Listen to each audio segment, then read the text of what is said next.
Selamat pagi, saudaraku seiman dalam Kristus. Puji Tuhan, hari ini kita masih diberikan kehidupan, masih diberikan kesehatan.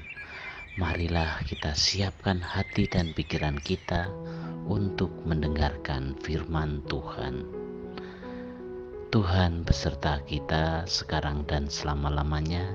Inilah Injil Yesus Kristus menurut Yohanes bab 6 ayat 44 sampai 51. Dimuliakanlah Tuhan. Akulah roti hidup yang telah turun dari surga. Di rumah ibadat di Kapernaum, Yesus berkata kepada orang banyak, "Tidak seorang pun dapat datang kepadaku jikalau ia tidak ditarik oleh Bapa yang mengutus aku, dan ia akan kubangkitkan pada akhir zaman." Ada tertulis dalam kitab nabi-nabi, dan mereka semua akan diajar oleh Allah. Dan setiap orang yang telah mendengar dan menerima pengajaran dari Bapa datang kepadaku. Hal itu tidak berarti bahwa ada orang yang telah melihat Bapa. Hanya Dia yang datang dari Allah. Dialah yang telah melihat Bapa. Aku berkata kepadamu, sesungguhnya barang siapa percaya, ia mempunyai hidup yang kekal. Akulah roti hidup. Nenek moyangmu telah makan mana di padang gurun, dan mereka telah mati. Inilah roti yang turun dari surga. Barang siapa makan daripadanya, ia tidak akan mati. Akulah roti hidup yang telah turun dari surga. Jikalau seorang makan dari roti ini, ia hidup selama-lamanya. Dan roti yang kuberikan itu ialah dagingku yang akan kuberikan untuk hidup dunia. Demikianlah sabda Tuhan. Terpujilah Kristus. Selamat pagi para sahabatku, sahabat suara hati, rekan muda, para pendengar dimanapun Anda berada. Dalam Injil hari ini disampaikan dengan begitu jelas bahwa tidak ada seorang pun yang dapat datang kepadaku jikalau ia tidak ditarik oleh Bapa yang mengutus aku. Dalam Ekaristi, Yesus tidak memberikan kita suatu barang, tetapi ia memberikan dirinya sendiri. Dia memberikan tubuhnya sendiri dan mencurahkan darahnya sendiri kepada kita. Dengan demikian, dia memberikan seluruh hidupnya kepada kita dan mengungkapkan asal muasal kasih. Dia adalah putra yang kekal, yang diberikan Bapa kepada kita umatnya. Para sahabatku, sahabat suara hati, rekan muda dan para pendengar dimanapun Anda berada, dengan mengikuti perjamuan Ekaristi, kita dapat mengenang wafat dan kebangkitannya. Sekaligus Tuhan Yesus juga ingin hadir dalam diri kita yang percaya kepadanya sebagai jaminan keselamatan.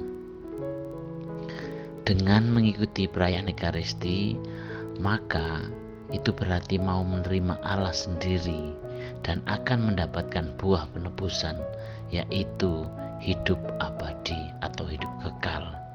Maka dengan menyambut komuni, kita sebagai orang beriman perlu menyadari bahwa yang kita terima itu adalah pribadi Kristus sendiri. Para sahabatku, sahabat suara hati, rekan muda dan para pendengar dimanapun Anda berada, perlu kita sebagai seorang beriman menyadari bahwa iman merupakan suatu keyakinan kepada Tuhan. Memiliki iman menjadikan kita menjadi kaya, karena dengan iman kita mampu memprioritaskan Allah di atas segala-galanya. Dengan mengimani Allah berarti kita telah menjadi kaya, karena Allah pencipta dan pemilik segalanya. Allah berusaha untuk menumbuh kembangkan iman dalam diri kita manusia.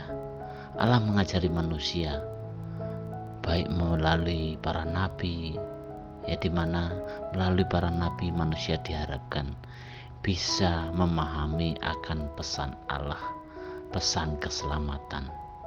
Semua nubuat para nabi tentang keselamatan sebenarnya mengarahkan kepada kehadiran Yesus. Kehadiran Yesus akan mengokohkan iman kita agar tidak mengalami kematian.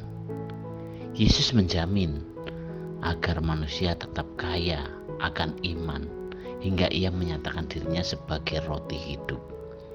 Dengan menyantap roti hidup kekal menjadi suatu kepastian iman akan Allah itu sulit untuk digoyahkan. Untuk itulah perlu kita mengerti dan memahami bahwa Komuni Kudus merupakan kekuatan iman kita. Para sahabatku, sahabat Suara Hati, rekan muda dan para pendengar dimanapun Anda berada, kita sebagai pengikut Kristus jangan pernah bermimpi atau menggadaikan iman kita dengan sesuatu yang sifatnya fana, dengan sesuatu yang sifatnya sementara. Kita percaya bahwa dengan mengimani Yesus kita akan memperoleh hidup yang kekal. Jangan mudah kita meninggalkan Allah hanya untuk kenikmatan duniawi semata yang sifatnya hanya sementara. Ingat saudaraku seiman dalam Kristus, di masa sekarang ini begitu banyak godaan-godaan yang membuat kita bisa terlena untuk meninggalkan Yesus. Banyak godaan, banyak faham-faham yang bisa mengajak kita untuk meninggalkan Tuhan Yesus. Untuk itu berhati-hatilah, karena jika kita lengah menjaga iman kita, kita akan terjerumus ke dalam lubang kesesatan dan dosa. Sahabatku, semua saudaraku seiman dalam Kristus, sebagai seorang Katolik kita pantas bersyukur karena selalu diberi kesempatan untuk bisa bersatu dengan Yesus melalui Ekaristi. Maka mari kita rayakan Ekaristi dengan penuh iman dan keyakinan. Demikianlah permenungan kita hari ini. Marilah kita akhiri dengan doa. Dalam nama Bapa dan Putra dan Roh Kudus, amin. Bapa dalam surga, terima kasih karena sudah mengingatkan kami bahwa kepercayaan merupakan hal yang penting untuk memperoleh hidup yang kekal.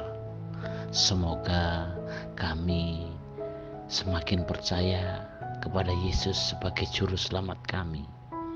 Semoga kami semakin terbuka untuk bisa diarahkan pada kehidupan kekal, dan semoga Ekaristi menjadi kekuatan hidup kami untuk menguatkan iman kami, sehingga kami tidak mudah goyah dan mudah terombang-ambing, mudah terlena dengan godaan duniawi. Doa ini kami serahkan kepada Tuhan dengan perantaraan Kristus Tuhan kami. Amin. Dalam nama Bapa dan Putra dan Roh Kudus. Amin.